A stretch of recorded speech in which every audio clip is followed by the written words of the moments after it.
Hi, my name is Jose Manuel, Hello, my name is Juan David Pula. and we've been part of the Pre-Apprenticeship program for about 6 months now, and we like it very much. We got to experience, well, not get to experience, but we got to get more.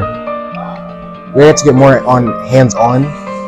It's very good if you want to learn how to do certain things, especially if you want to get into, let's say, boating, or if you want to learn how to work on boats.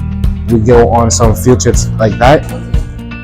To be honest, how I'm feeling about it, I'm a little nervous, but also very excited. Have I declared yet? No. Do I somewhat know? We're gonna have to say that one for later. Junior achievement has impacted my life in more ways than one. I could say it got me to be more out of my comfort zone. I got to experience more things, talk to certain people who could help me later on in life, especially with connections. So if I were to say one thing about JA and the pre-apprenticeship in general, I would say that join in, jump in. Just don't think, do.